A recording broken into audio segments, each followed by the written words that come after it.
What's going on out there, traders? Who's ready to get back into it here? Stock Market Movers, where we get you the headlines and, of course, the experts that let you guys know where the informational edge is. Seeing the markets come up, come down, wouldn't you know it? A little bit of choppy action, but the rally continues. Let's just be honest. We're not back below the 400. Bulls still in control. We'll talk a little bit about that. We'll cover a little bit of the State of Union talk. We'll talk a little bit about what's going on in Microsoft and Google. What happened during the Bar AI debut event? I did a little bit of research there and looked into it. See if it was something to hit Google on. We'll talk a little bit about that. We'll take a look into some earnings. Chipotle, Uber, Enphase, CVS, Under Armour, Emerson Electric, Yum Brands, Dominion Energy, and I'll take a look even at the Wells Fargo upgrade of Goldman Sachs. We also have Chris Ketchy on today to talk a little bit about Nancy Pelosi. What could that be about? Hit the like button.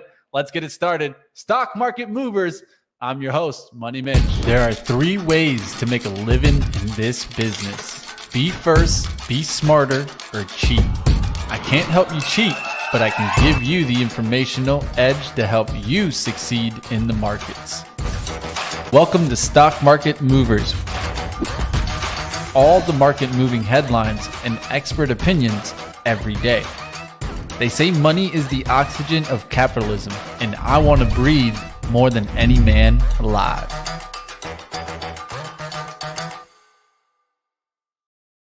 All right, team, how we doing out there? It looks like it's another day in the market where we don't know where things are going. The only thing that we do know is that the upside seems to be the way to go right now. We'll get into that action. Let's go ahead. I'm going to bring up the charts here. We'll take a look at what's going on in the SPY right now, of course. Let's go to the 15-minute chart. I'll put it up here. You guys can see the SPY came up this morning. It looked like it wanted to get above the 414.25s, and clearly we couldn't get past that level. It was looking to see if we were going to clear 415 today and start making our way back, right? Back towards the highs. Well, not what we got today. We actually got a little bit of a pullback, and it's been hanging out below the VWAP here. Hasn't really gotten back above the VWAP. This is why I think we could fade out towards the end of the day. But does that mean that we're breaking down by any means? No. But the rally still isn't broken in my eyes. As long as we keep closing, especially above the 9 EMA, right now the 9 EMA is that light blue line. You can see how we've been pulling back to it, then closing up towards the expansion away from it. We'll see if that ever does break. That would be a break below the 409 spot. We'll see if we get that leak towards the close. But today there was some stocks that made some moves. We'll talk a little bit about that coming up here. And we got our guest today. That's going to be at 145, not 115. So stick around for that. That's Michael Green, portfolio manager and chief strategist at Simplify. We'll get into that action coming up. We'll talk about portfolios overall. And then we'll talk a little bit about the market. Of course, he's the chief strategist. So we'll get into what's going on with the recent rally. Let's take a look at that. Taking a hammer to the oil companies. We'll take a look into the oil stocks right now. I wanted to see if the oil stocks were going to get the lift. I did see the mention in the chat a little bit earlier. My man EKS coming in with the EIA crude oil inventories. That's why I love you guys. You know, I have it over here, but I'd rather bring it up from you guys. That's what we have you. The team here does not stop and definitely helps each other out. Crude oil inventories, actual 2.423 million, forecast 2 million, previous 4.14. And let's take a look how those oil stocks are reacting off of that. You can see how that started pushing back towards the upside. Can this continue the oil to the upside? This is why I got out of the trade. Didn't see the breakdown coming. We're right back above the 114.58 area. That's the area that I definitely didn't want to fight. I'm glad I ran to the profits yesterday. We'll see if we hold this on pullbacks right now around the 114.50 area and then make our way back into the 116 handle.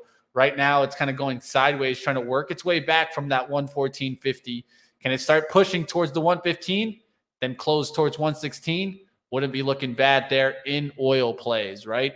All right, but getting out of the oil play, it looks like Kashkari is speaking. We'll see if he knocks this market back down, right?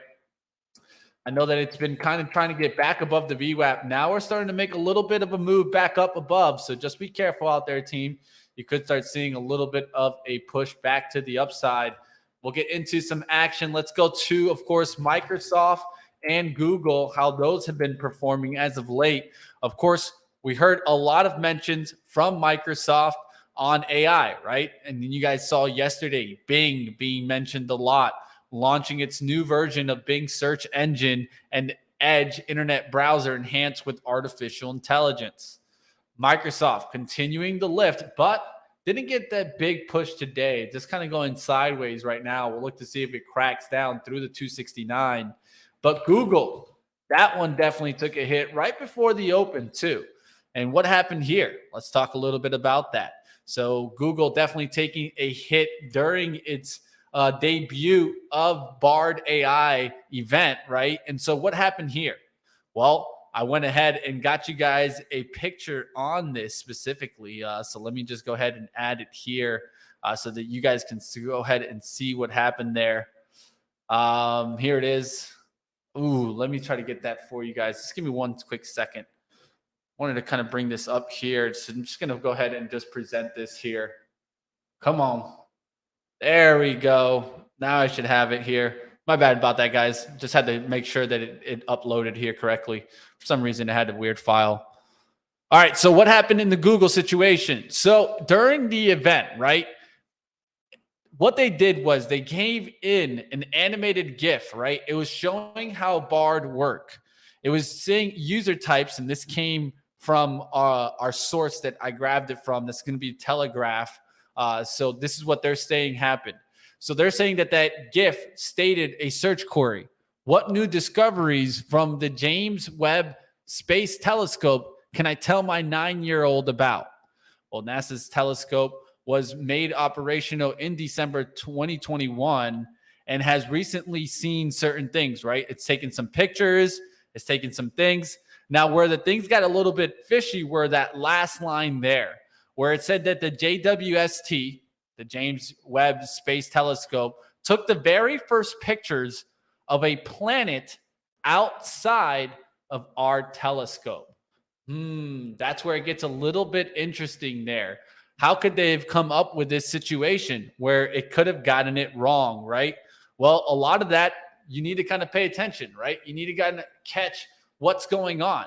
Well, I looked into what happened there, and it seems to me like what happened there was that it started reading into a question, right? And so what it did is it looked up the first kind of answers that were out there.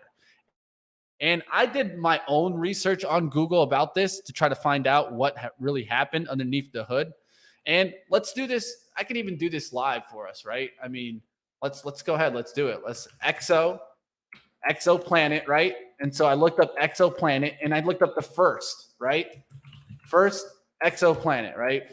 So what you see here is that you started seeing that the first one, and I think this is where I got it wrong, was that this telescope has discovered its first exoplanet. So you see here this NPR report.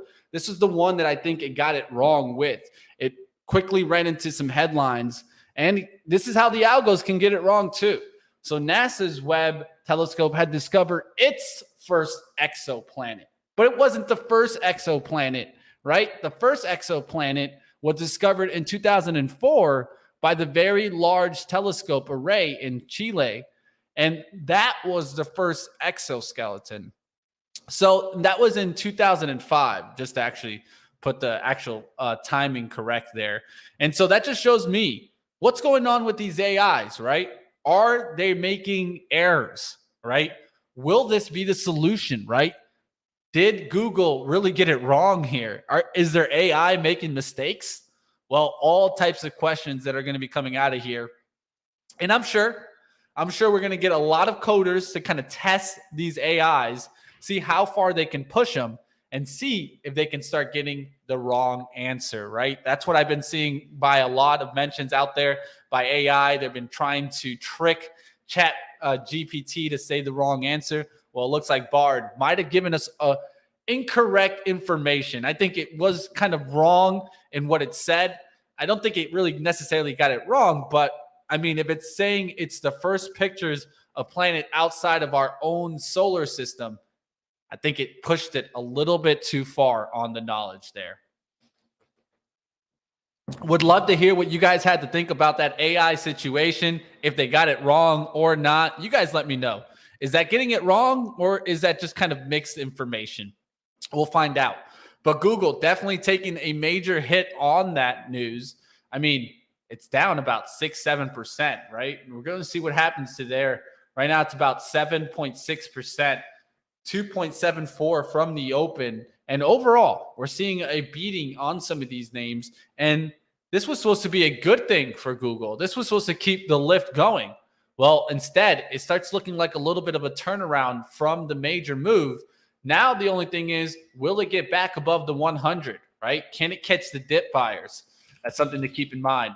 Let's go back to the overall market, see what we're doing right now. Looks like we're right there off of the VWAP. We came up like we wanted to come back through the 412.75. Couldn't do it. Rejected the VWAP as of now. We'll look to see if we come back into the red. VWAP is around 412.33s. We'll see what happens there. And for that being mentioned, there is one stock that I definitely got to talk about, of course. Let's talk about Tesla. Tesla Dragon today called out on live trading that we'd go for the 200. Wasn't able to catch the up move. You guys know I've been shorting into Tesla and making some money. Well, here you guys see it. It's above the 200. Today, we were actually looking for the bullish move because yesterday, it did not get through that 190. It faked out to the downside support, came right back up, and that just gave me the sign that, hey, yeah, this one wants to go to the upside. We got it above the 200. Now we'll look to see if it can hold that 200, or does it reverse off of the resistance. Resistance for me is really close towards this kind of 282 level, right around 201. If we look at where we're at right now, look how we're at 284. Will we get back into 201 handles and close towards the 202s? If that does happen, look for the SPY to get that next lift. We'll see what happens on names like this. And Google, will they come in and just buy the dip? Something to keep in mind. All right, let's keep going. Lucas, I'm going to put you on a little bit of a timeout just because a little bit too much spamming for me in the chat, but you can come back, my friend. I'll have nothing against you, but this guy with Brazil all over there. We'll see what happens there. The bots out there, yeah, are out of control today. Yeah, Valiant Goat, I can tell, man. The bots out there, don't stop. Let's get to Chipotle, CMG. Let's go to Chipotle now and take a look at what's going on. Chipotle did buy a little bit, did bounce a little bit, but now starting to fade off. One thing that we were seeing for a little while, and I think that if my man Jay Rice is here, he would definitely call it out also. He called it out earlier to me, and I could see it, right? There's a lot of stocks that have been getting these kind of hits on earnings, and then they climb the wall right back up. We'll see what happens there if it climbs the wall right back up and gets back up there. But I know I did take one stock like this. Chipotle did miss on their EPS and miss on sales. Their guidance overall wasn't that bad. They did say an executive said that transactions trends improved in Q4 and turned positive entering in 23. Now, what we're going to take a look also at another stock is, let's go to Uber. Uber also reporting today their EPS at 29 cents, sales at 8.61, beat the 8.48 billion estimate. Bookings were up, monthly active platform consumers were up, and also trips overall were up also. So this is one that I'm out of, full disclosure. I was able to catch the dip on this one. I was looking for the very pattern that we've been seeing, right? Stocks that have these earnings coming back up. Well, this one was kind of the opposite. I was looking for the buy the dip off of the sell-off from Uber. This one came back down there towards kind of prior price action, was looking at the 15-minute and was like, well, we're getting back into yesterday's price action, that kind of resistance from yesterday. Are they just going to buy the dip now? Well, they got the dip. I was able to play it back to 36. Maybe could have kept holding it towards 36.23s, but not a bad entry, just above 35.03, riding it to that 36. Now we'll look to see if this one can continue going, right? Can it just get a nice little lift, or will it just pull off these highs and come right back down? We'll see what happens on like a stock also on Lyft. You can see how Lyft tried to get up there with Uber, and what does it do? It faded away, but didn't bounce back. This is something that we're starting to see. The situations are starting to change a little bit in the reactions to these earnings, right? So we need to pay attention to these. Let's go to ENPH that had another earnings, right? This one was good, but the buy the dippers didn't come for this one. Let's talk a little bit about that one, right? Enphase Energy here. Enphase Energy Q4 EPS $1.51 beat the $1.24 estimate. Sales at $724.65 billion beat the $706.51 million estimate. Enphase saw Q1 fiscal year revenue to $700 million to $740 million versus a $690.46 million estimate. The guidance was great there. That's a great guidance there on the revenues. Well, and that was for Q1, right? We just went through Q4. Gave great guidance for the next quarter, yet they're hitting it on this. Something to keep in mind, right? We could start seeing a change in trend. Look how Enphase comes right back down towards that support. This is what's getting me to think that FSLR starts to crack. I'm starting to think about a swing trade on the short side off of like kind of the highs here, maybe even 170, 180s. We'll see what happens here. But First Solar has been hanging on for so long. Will this trend start to crack?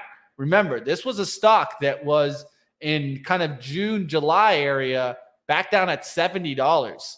This stock has made a massive gain. We're talking over 100 and almost 50% on First Solar since the summertime. We'll see what happens on this one. Will it start to crack? I'll find out. But EMPH tells me a lot today. All right, let's keep going. I can go to Under Armour. That's another stock that I wanted to take a look at. Let's get to that one.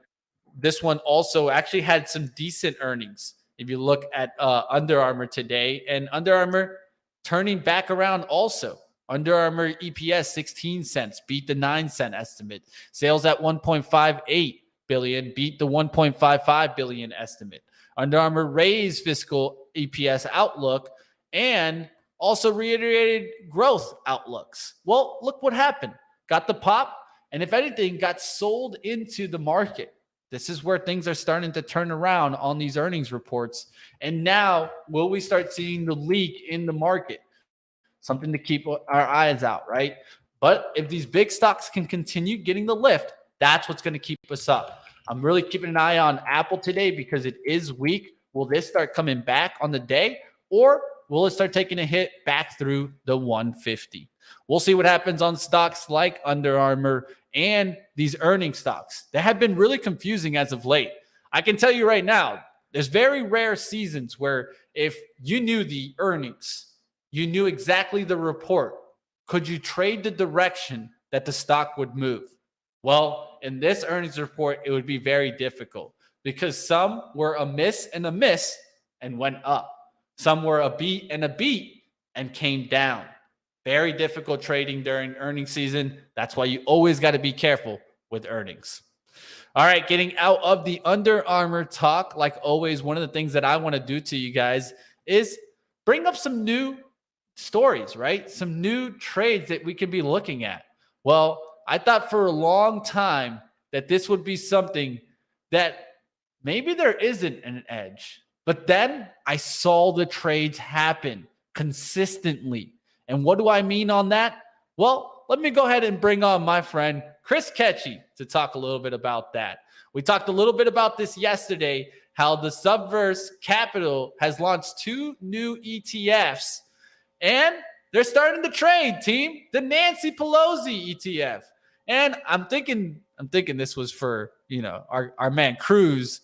KRUZ. Tell us all about what's going on. I'm good to have you on, Chris. Welcome onto the show, my friend. Hey, what's going on, brother? Always happy to be here on Stock Market Movers. Yeah, you talked a bit about it yesterday, but 2 new ETFs From Subversive Capital, ticker NANC is the Democratic members of Congress, and ticker KRUZ is the Republican members of Congress. And Unusual Whales is the data provider for these ETFs. Many viewers out there probably familiar with Unusual Whales on Twitter. A lot of great content, some unusual options activity. And he has released a report called I Am the Senate over the past couple years that has highlighted Congress trading and how they've beaten the market consistently. And he decided to partner up and launch these ETFs. So, I mean, Mitch, we hear so much about Congress trading, right? And beating the market. And like you said, no one else had an edge. But now with these ETFs, you can kind of mirror their trades. There is a little bit of a delay, of course, because they have time to report their and disclose their trades. But for the most part, I mean, this is as close as we're going to get to being able to trade like Nancy. Yeah, and I'll tell you one thing, she hasn't done bad on certain ones, right? I mean, and I think a lot of traders were really following these. I still remember like mentions of NVIDIA and different trades that were going through. And I don't know, what side do you lean on now? I'd give it to you guys in the chat. Are we bullish on the cruise? Are we bullish on the Nancy? Mitch, I know you're a big sector guy, right? So if you take a look at the top holdings, you have a big difference in opinion. The holdings of Nance, the Democratic ETF, lean heavy on the high growth and the technology side, right? We've got NVIDIA, we've got Amazon, we've got Microsoft, we've got Apple. Those stocks making up like 25% of the ETF. And then on the Republican side with Cruise, we have, some oil stocks. We've got Dow. We've got Las Vegas Sands. We've got Philip Morris. We've got some more blue chip dividend paying, oil and defensive names. So how did Las Vegas Sands get into here? I wonder if some congressman has got some relationship with some casinos. I mean, I don't want to speculate. Does he know anybody in China? Yeah, maybe he's trying to get a casino built in his state or something, and maybe he's got some money coming in. I don't know. But. Hey, who knows? Who knows? Even this Canon here, this CAN. Who knows, man? Who knows right now? I got ARCC, Owl Rock Capital Corporation. There's a lot on here. I'll tell you what, the battle is going to be on, man. Who's going to take it, Chris? Is it going to be the Republicans? Is it I gonna love be that the image. Democrats? Shout out to Wales. Love that image. The whales out there. Definitely shout out to them. And EKS said, what's Hunter Biden trading? We need new ETFs. Wales. Maybe that's the next one, Wales. Mitch, I will point out, if you look at the top 10 holdings of both ETFs, there are two stocks that appear in both top 10 holdings, which could be stocks that you want people to know about, right? And that is Microsoft and Philip Morris. Now, I should point out that Philip Morris, a cigarette stock, right? There was rumors that Biden was going to talk about cigarette stocks during the State of the Union last night, alongside some of his conversations on cancer. Yeah. I don't think he ended up talking directly about cigarette stocks. I may be wrong there, but that would be something to follow if some of these members of Congress all of a sudden start selling their positions in Philip Morris, right? Like, again, follow these trends, follow these members of Congress who, may have an inside edge here. But Microsoft appearing in both, that's interesting play there. Yeah, definitely. I mean, not betting against Microsoft, right? That just tells me right there, right? If it's on the Republican side, if it's on the Democratic side, it's on both sides. Seems like Microsoft is going to be a winner, regardless if what side you're picking. I think that's really interesting to catch there. I think I just threw up the link there for you guys in the chat so you guys can check out all these stocks. Also, definitely keep up with everything my man Chris Ketchy does. And we'll see. We'll see if these actually get moving, right? I don't know how many trades we're going to get from Nancy Pelosi now, but we got to keep an eye out, right? Yeah, and Mitch, great call there. That's something where the Pelosi sold a bunch of their stocks at the end of 2022, and the question was, do they know something, or is it part of tax season, right? And getting some of these losses out of the way. The other trend we're seeing is for a long time when Nancy Pelosi disclosed a stock transaction, she would just file it like 30 days after the fact.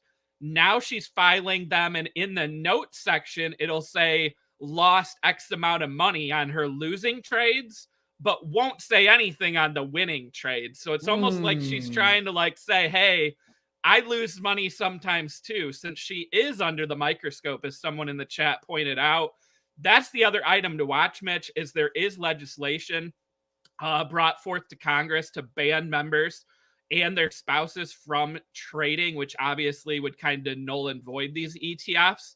But I mean, we've heard talks for years that members of Congress should not be allowed to trade, but nothing has really happened since the Stock Act back in 2012. So we'll see what's ahead. We'll see. It's like the Wolf of Wall Street. Don't judge me on my winners, but judge me on my losers, because I have so few. Oh, Mitch spitting bars over here, man. That's what it is. I mean, she learned from the best, the wolves out there, right? Yeah. We'll see what happens. Like always, you guys can keep up with everything that Chris Ketchy does. Definitely give him a follow on Twitter, Chris Ketchy, and let him know if you guys see any trends out there. This is the guy you guys want to hit up. He will do the deep research. He'll ask whoever needs to be asked. And, of course, get us the stories. Appreciate you, like always, Chris, coming on, giving us the story right now on the Nancy Pelosi ETF and the Cruise ETF. You guys check them out if you guys want to go ahead. And, like always, you guys can also read up on all this on benzinga.com and catch all the articles that Chris does. Have a good one, my friend. We'll have you back on. And always catch him on the roadmap. Thank you, brother. Everyone out there, smash that like for Mitch. I'll catch you next time, man. VCon this year? Of course. Hey, I just got the email the other day. We gotta apply. We're in. Looking forward to it, Chris. Have a good one. We'll have you back on. It's always good to talk to Chris. And definitely, I tell you guys, whenever Chris brings up new trends to me, I try really quickly to pay attention. All right, that's going to do it for Chris's action today. We're going to go into what was hot and what was not. Then we'll be getting into our interview with Michael Green, portfolio manager and chief strategist at Simplify. Stay tuned for that, team, especially long-term investors. We're going to be talking a little bit about portfolio action. And then, of course, we'll cover the markets. Let's get back to the markets. Let's take a look at the SPY action. And, of course, do my favorite time, right? When what was hot and what was not in the market. Let's go ahead. Let's pull these lines down. It looks like we're starting to reject that VWAP, starting to trickle down. We'll see what happens out there, right? Let's get back to the action. Let's start taking a look underneath the hood on what was hot and what was not. What sectors were in the green and what was in the red? Clearly, I could see one trend today was financial services in the green today. I talked about one of the upgrades. I'll go ahead and I'll mention it right now. Wells Fargo's hiked Goldman Sachs price target. Look at Goldman Sachs here, now back towards 377. Take a look at the daily chart on this, and you guys can see how easily we can get shaken out of trades, right? Well, Goldman Sachs, before their earnings, was going sideways here. About a week before their earnings, they started getting that nice little spike up, right before their earnings, and then their earnings came out. Boom, they got hit right back down towards that support, and really quickly, it's right back up. Now it's past that level of January 13th. We'll see if this can continue. But what gave me the signs that we should have been looking, right? We always got to look for signs to kind of catch things like this. Well, look at Bank of America's chart. What a move in the last couple of days. This has had 14 bars straight green.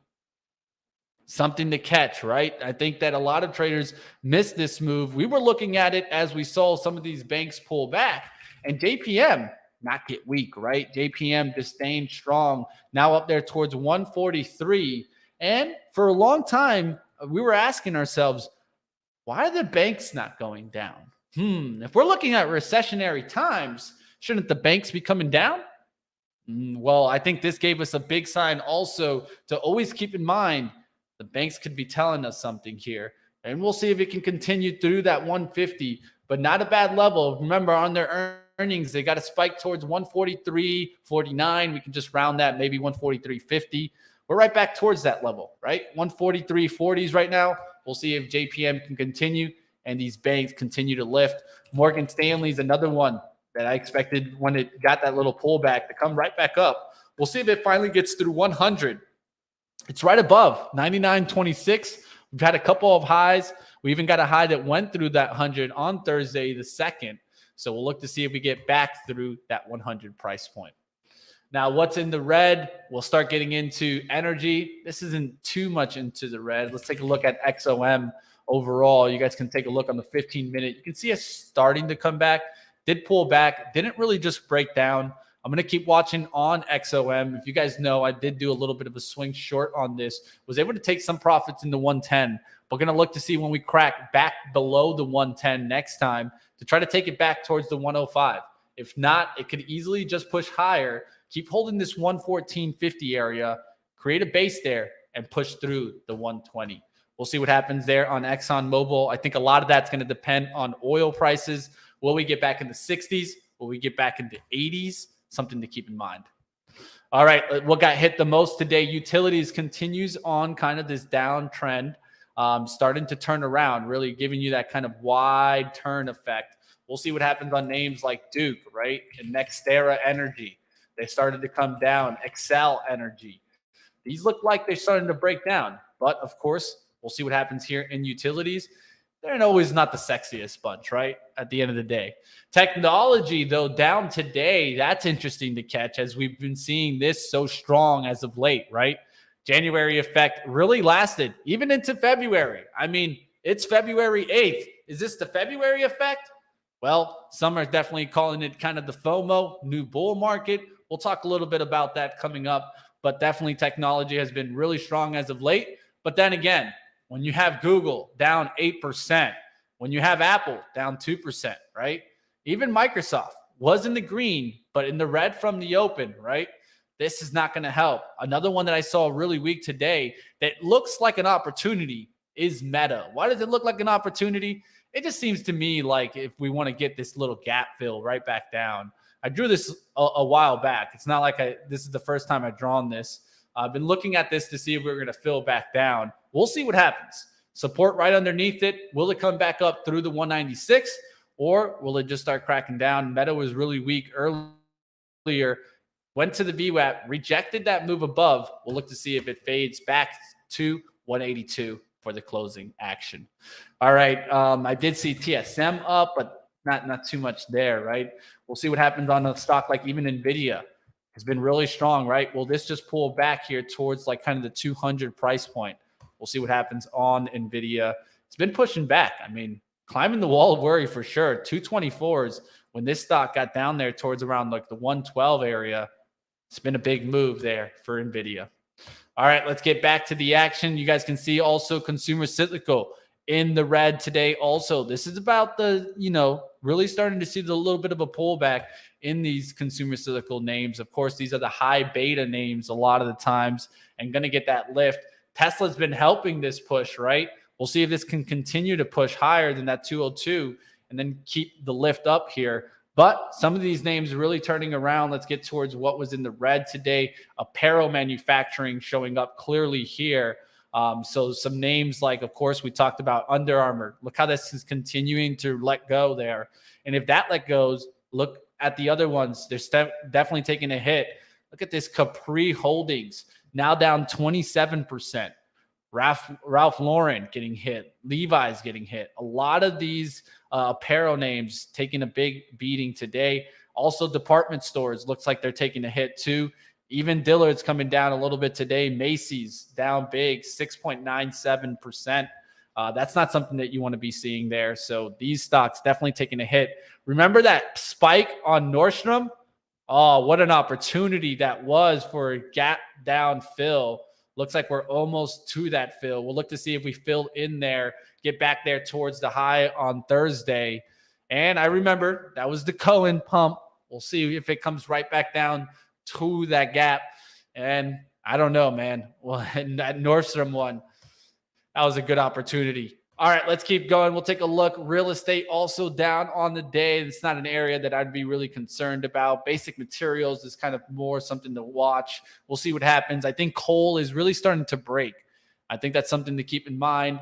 It's been really strong. You guys can see the action from BTU today. Not what you wanted to see. You wanted to see a move to 30 if you were going to get that spike, and now it's starting to let go. So be careful there. And so coal plays. Been watching these basic materials for a while. Aluminum starting to turn around. We'll look to see if this cracks the 50 AA and starts coming back towards the 45. All right, there's still a lot going on out there. Catching up with the chat. I see a lot of comments out there. If you guys are new to the show, say hello, like always, team. All right, catching up out there. We can take a look at Disney. I know it has earnings after the bell. Beans for rice. Natural gas futures tanking on breaking news that the U.S./Norway sabotage confirmation of the Nord Stream pipeline explosion. I don't know. Is that confirmed? I got to take a look into that. Of course, it's going to be affecting the natural gas trade. And you can see it's taking a big hit. I'll tell you guys right now, I do have a swing trade. I've talked about it on UNG. I got in there for the 8 risk. If it breaks through 8, we're out of there, team. We'll see what happens on that UNG. And definitely, I got to catch in on that natural gas news. Wasn't able to catch that a little earlier, Bean. Maybe it happened while I was live. I'm not going to confirm it yet because I just got to go on and try to catch it here on Benzinga Pro. You guys know, like always, catching things in the live. I'm looking at it right now. I don't see too much on that, but we'll see what happens if that is true. Jason, it's true. If Jay says it's true, I'll confirm it there. I know Jay won't let me down there, but I'll have to look into a little bit more as the show ends. We'll see what happens. Like always, that could definitely affect. And if that's true, well, I mean, there could be some more conflict being done because of that, right? We'll see what happens there. Let's get out of the UNG talk. We can get out of what was hot and what was not. In a second, we're going to be getting into our interview. Wanted to get into a couple more earnings reports here that I thought were important. Let's go to Emerson Electric. I thought this was important as we saw diversified industrials trying to make a move back up, right? We saw GE making a big move, Honeywell making a big move, right? Was keeping an eye on these stocks to see if they were going to turn around. GE's remained strong. I mean, look where it's at. I remember I was able to make a little profit on a swing short on this, but it's hanging on. And this is interesting to catch because I'm really keeping an eye on these diversified industrials. If you guys see here, this is my industry outlook. This is unweighted, of course, but I can clearly see there's some strength in these names. So I was looking into here to see which one of these names would continue higher. I was looking at this ITW, Illinois Tool Works. This one looked like it had a nice little push, would fill the gap on the downside. Now I'm going to be looking for it to come back. Maybe get another push towards the 250s. This one doesn't look too bad. ITW, we'll see what happens on that one. Let's get the MEMR here so you guys can see that pullback. It looked like it was trying to get towards 100 just as of recently on January 13th. Couldn't make that move. Came back down fast. Now we get the earnings here. Adjusted EPS at 78 cents, missing the $1.21 estimate. So big miss there off their EPS. That definitely did not help them here. So definitely trying to just throw up the ticker here. Let me just make sure I get the banner here for you guys so you guys can take out and look into the numbers. So there you guys see it. 78 cents missing the $1.21 estimate. Sales at 3.37 billion, missed the 4.75 billion estimate. They maintained underlying sales and adjusted EPS outlook despite stock compensation headwinds. So this doesn't look too bad overall for the guidance moving forward, but the report was pretty bad there, missing, taking a hit there. We'll look to see if it gets back through the 85. I could see kind of that longer term trend line that we kind of broke out of.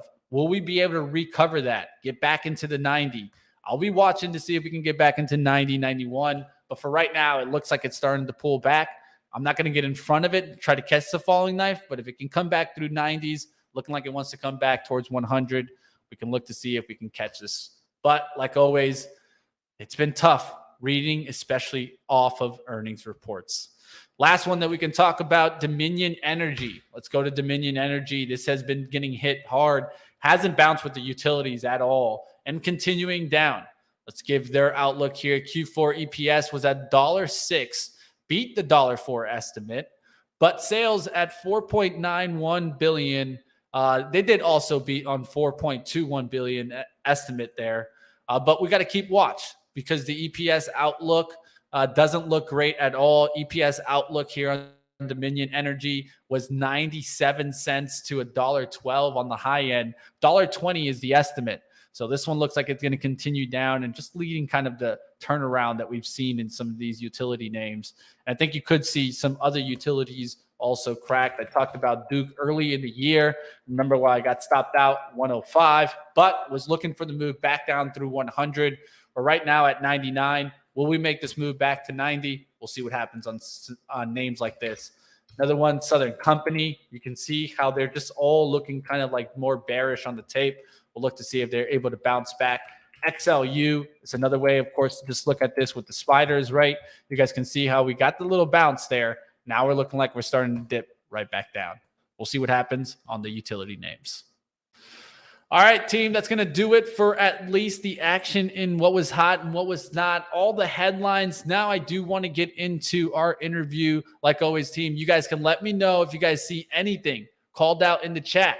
If you guys see a stock making a move, we'll take a look. I'll make sure to leave a little bit of ticker time at the end of the interview. Let's keep going, team. Let's see what we got today. All right, we're going to get towards Michael Green here, portfolio manager, chief strategist at Simplify. You guys smash the like and let's get it started.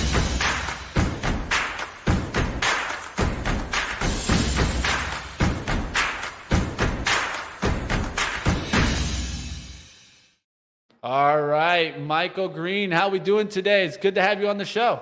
It's great to be on the show. Thank you very much for having me, Mitch.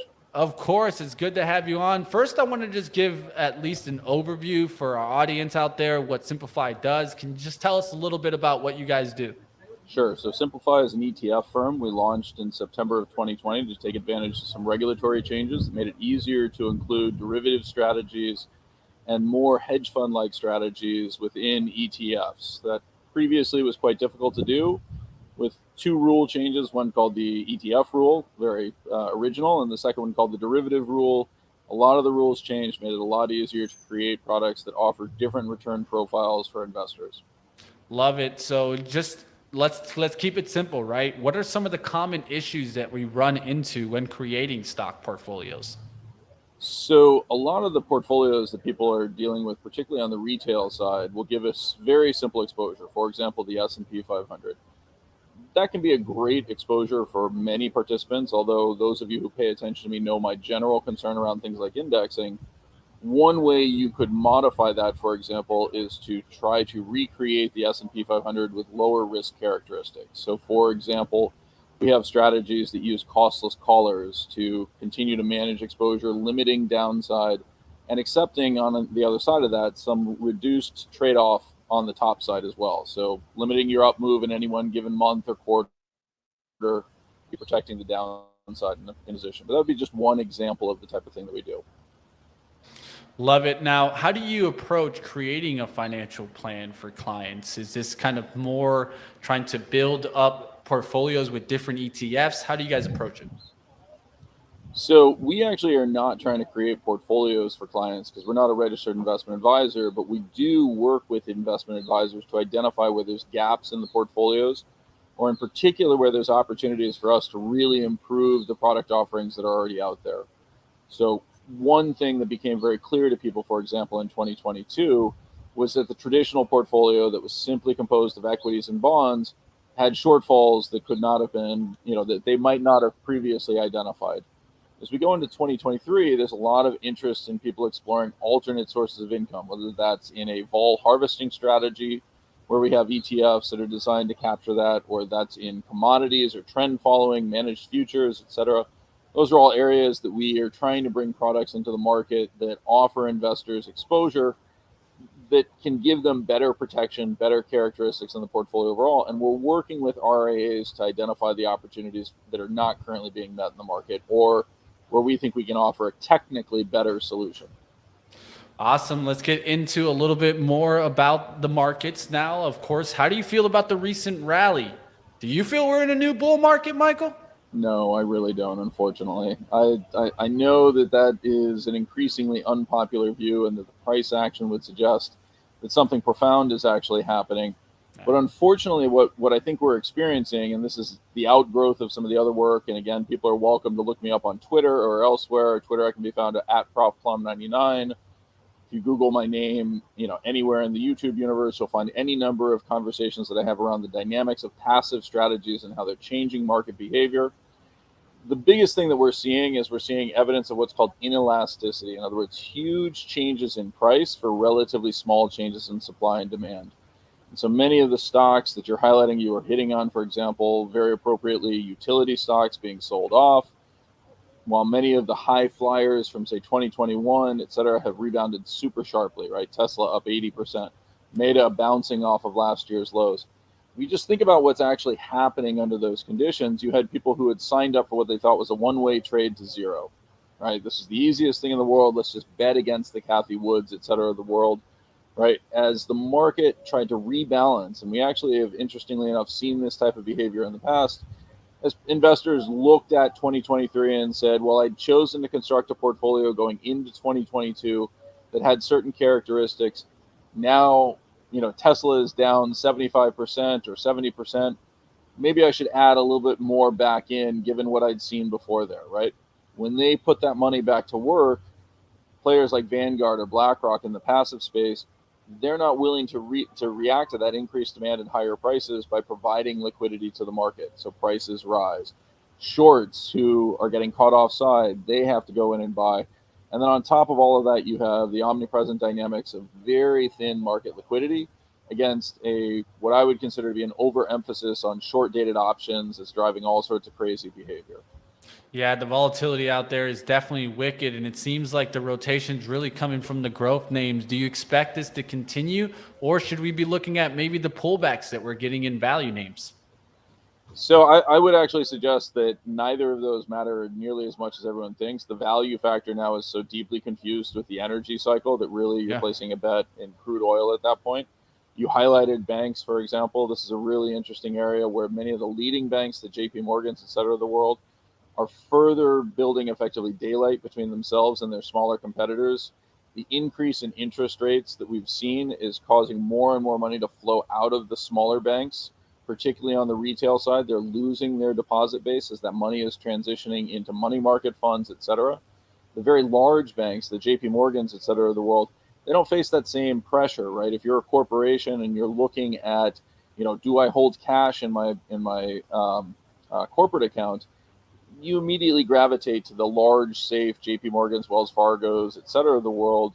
You're much less likely to maintain your relationship with your local bank. And unfortunately, many of those local banks took Jerome Powell very seriously in 2021 when he said, we're not going to hike interest rates for the foreseeable future. Obviously, that did not turn out to be a great forecast, but they often locked in looking at their portfolios and said, we need to get somewhat higher yield. They went out and they bought corporate bonds, they bought municipals, they bought mortgages, et cetera, that became very pressured in the interest rate increases that we've seen.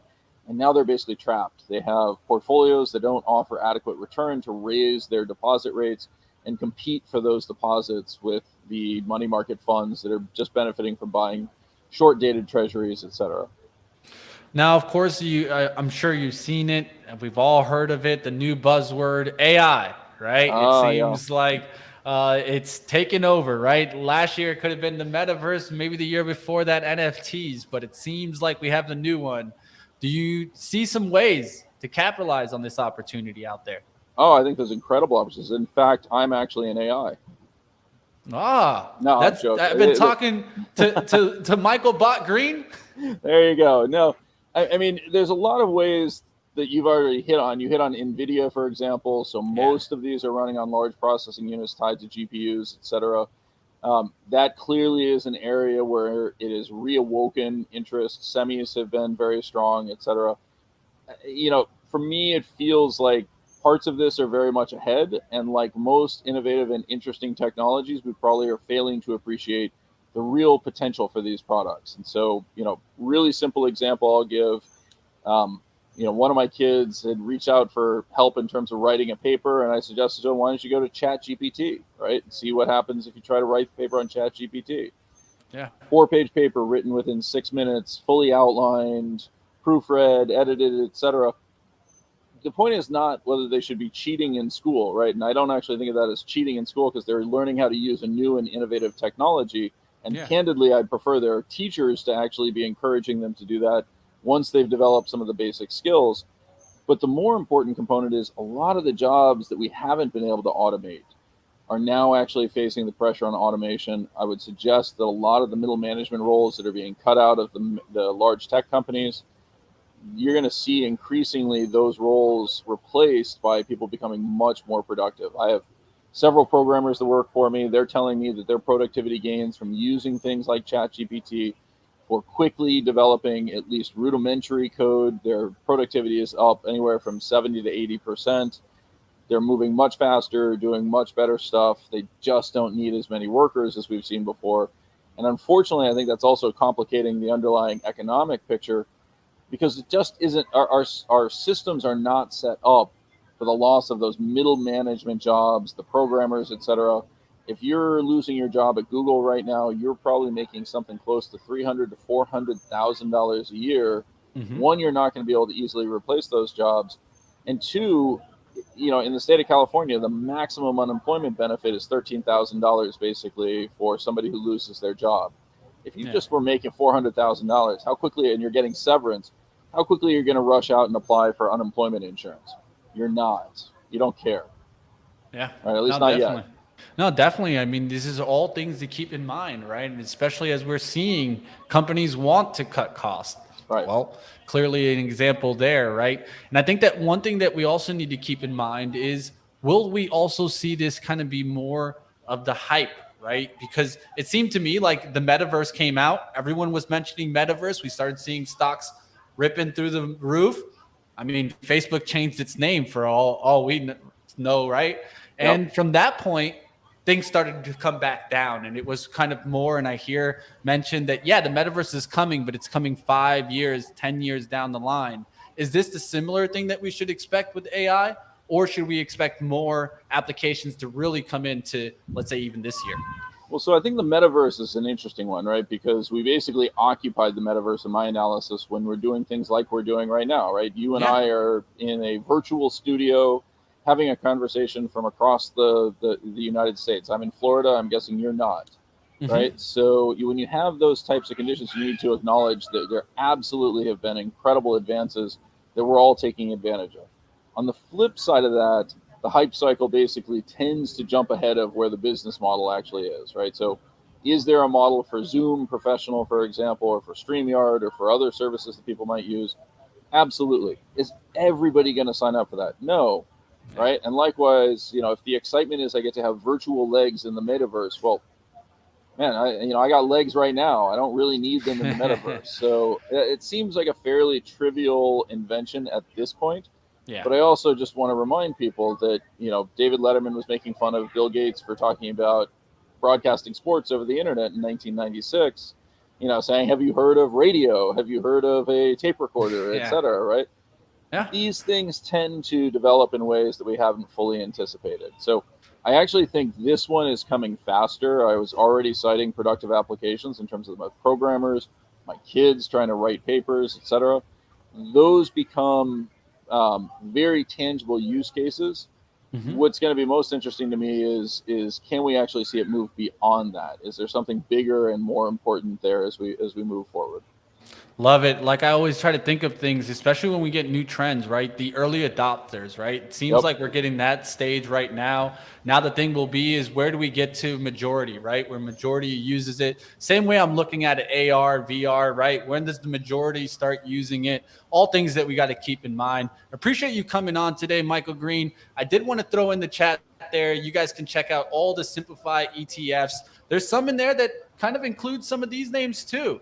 I saw one like at the bottom there, cloud, cyber security, robocar disruption. There's a lot to check out there. Even some hedge ETFs. Check them out, team. It's pretty interesting outlook. Appreciate you coming on, Michael. We'll definitely bring you back and check out Simplify ETFs. Thank you very much, Mitch. All right. Have a good one. Enjoy that weather out there. I love Florida. Grew up in Florida. Take care, Michael.